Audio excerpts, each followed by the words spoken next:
Hey everyone, it's Kevin here, and today I'm going to be talking about the iPhone 10 and my thoughts on it after using it for about 2 months. So I came from using the iPhone 6s Plus, so at various points throughout the review, I'll be comparing the experience of the iPhone 10 with the experience of the iPhone 6s Plus, and hopefully better inform any buyers out there whether or not they should get the brand new iPhone. Alright, let's talk about the hardware. The design of the iPhone 10 is the biggest hardware departure Apple has ever made in its history of making the iPhone, most noticeably because of the removal of that home button. Even on Apple's website, you'll see that the silhouette of the iPhone is completely different from the other iPhone models that it's offering right now. So that's making a statement with this new phone. The sides of the phone are made of what Apple calls surgical grade stainless steel, and to my surprise, it feels a lot better to me than the traditional milled aluminum that Apple's been using in the past. Even though the sides probably are more prone to scratches, I think it feels more solid in the hands. On the back, for the first time since the iPhone 4 series, we have a panel of glass. And Apple calls this the hardest glass ever on an iPhone. Whatever, who cares? Everyone knows that it's going to be more prone to cracking and chipping, but unlike the iPhone 4 though, we now have this enormous camera bump, which is sort of an eyesore, but to me, it's the sole reason why I use a case on this phone. The table wobble on this iPhone 10 is really bad, and kind of annoying to me. The phone feels like a fancy piece of jewelry. It has a nice weight in the hand, but is thicker and heavier and definitely more fragile than its recent predecessors. Front and center of the iPhone 10 is a beautiful 5.8-inch AMOLED display that has 8 corners. Yes, you heard me right. 8 corners. We have 4 that create the rectangle and also 4 that create the notch.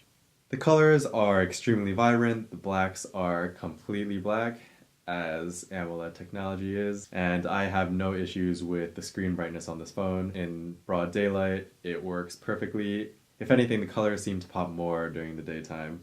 Personally, I don't really think that Apple should have called this a 5.8-inch screen. Basically, the top portion of the phone where the notch is, those 2 corners are pretty much just wasted real estate. It's not really doing anything besides showing parts of the status bar. So to me, it's more like a 5.5-inch display that is awkwardly tall, as most phones are these days. Having such a tall 2:1 aspect ratio has made me realize that I don't really benefit a lot from having such a tall screen. For example, if I'm reading a news article, my eyes will be focused in the middle of the phone. If I ever need to keep reading downward, I will just scroll. So I'm not ever really utilizing the top portion or the bottom portion of the display. Sure, glancing at the phone for a couple seconds at a time is always a great experience just because you see this gorgeous slab of screen, but in practical use, I don't really get that much out of the extra screen real estate. But you're probably asking me, Kevin, what about videos? Those must be great too. Well, sometimes. When you're watching movie trailers or anything with like a really wide aspect ratio, it looks great. There's still like tiny slits on the top and bottom, but overall it fills up the screen much better, even though the notch does get in the way, but honestly it's not a huge bother to me. But most, I would say 90% of the videos that I'm watching do not fill up the entire screen. They just have the black bars on the left and right, and either I'll have those black bars on the left and right, or I can zoom in the video and I will be cutting off the top and the bottom of that video. So it's kind of a lose-lose situation. I just tend to keep it in the zoomed out version, and as a result, compared to my iPhone 6s Plus, I feel like I have a lot less screen real estate just because it's using a narrower screen than my iPhone 6s Plus was using. Let's talk about Face ID. Face ID works like a charm, and it's definitely not a feature that potential buyers need to be hesitant about.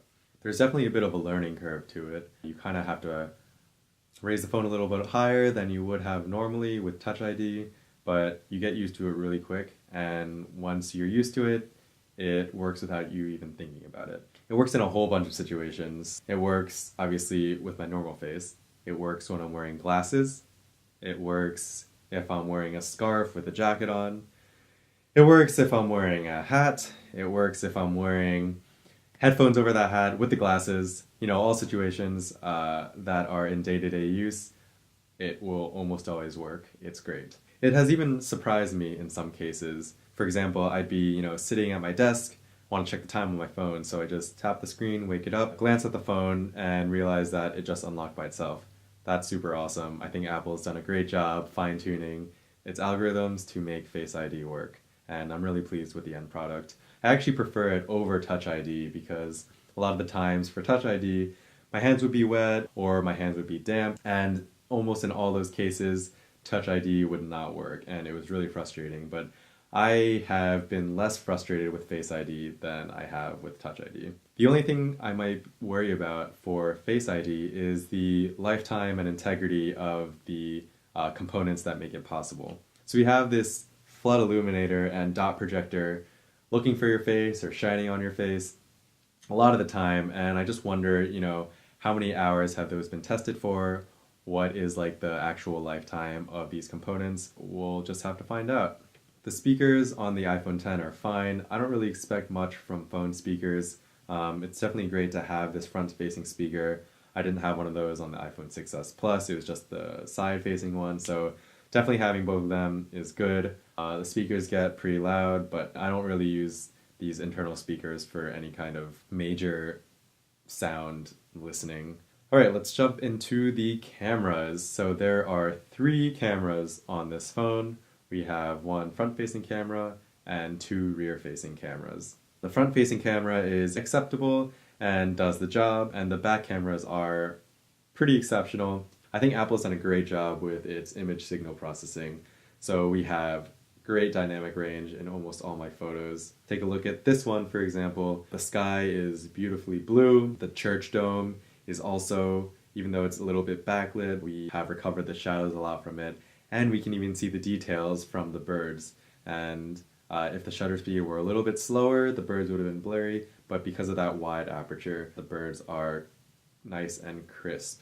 I also love that the second camera is a telephoto lens, and both rear-facing cameras have image stabilization, so they're pretty much just equal cameras besides a slight difference in aperture. So I find myself, as a result, using both cameras equally, and I actually prefer the zoom lens a little bit more than the regular one, just because it gets me, one, closer to the subject, and also it allows me to frame the photos a little bit better. It's more of a portrait lens than a wide-angle lens. In low light, especially coming from the iPhone 6s Plus, the iPhone X is really good. I noticed that in my 6s Plus, even though it had image stabilization, the pictures would just be darker, and that's just because of a worse f-stop, and also the sensor wasn't as good at taking out noise in lower light situations.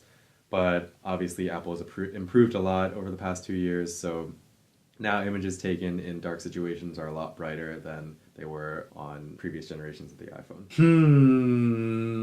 Let's talk about portrait mode on that rear camera first. Most of the time it works okay. I would stay away from using any kind of portrait lighting because it's just not good, and it really relies on a precise outline of the subject, and if it's a little bit off, once you go to stage lighting or stage light mono, you can really tell that the camera hasn't done a great job with the depth sensing. Overall, I still kind of feel like all these portrait photos are artificial.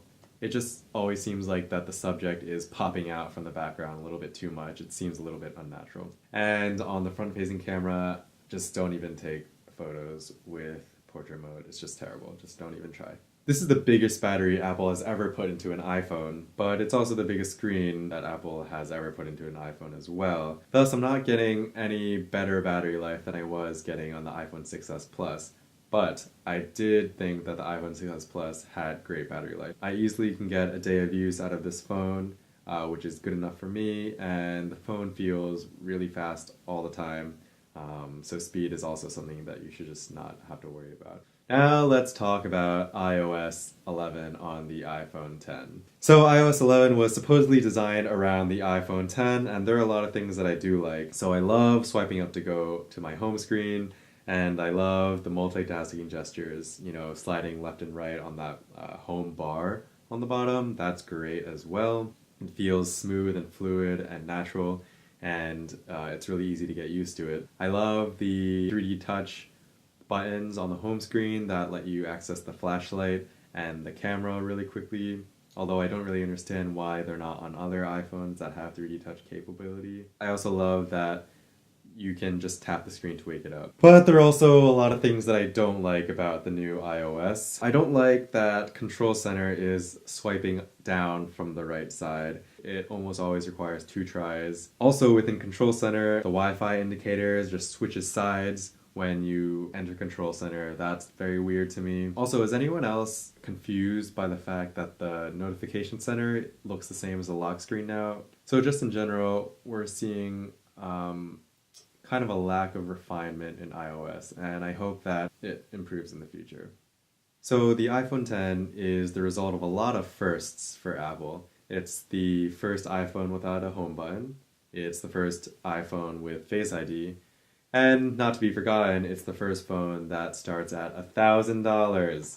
While I do think that price is extremely high, I don't think it's unjustifiable or out of the question. And for me, what it all comes down to is, does the phone let me accomplish tasks without slowing me down or without me thinking about how to get that task done? And for the most part, the answer is yes. The combination of Face ID with all the gestures and the speediness of the new Apple A11 chip, they all come together to create, you know, a seamless user experience that is definitely a pleasure to use. It's also something that all phones should strive to accomplish. Besides the small bugs that I mentioned earlier, there aren't really any glaring features that are missing that I actively seek. Price aside, and the price is up to you, I would wholeheartedly recommend this iPhone, and I think it was a worthy upgrade from my iPhone 6s Plus. If you like this video, make sure you hit that thumbs up button down below, and subscribe if you want to see more videos like this. I am brand new to YouTube, so hello. And I'm looking forward to making more videos throughout the year, and also feel free to just leave any comments that you have for me in the comment section below, and looking forward to reading your comments. And that's a wrap.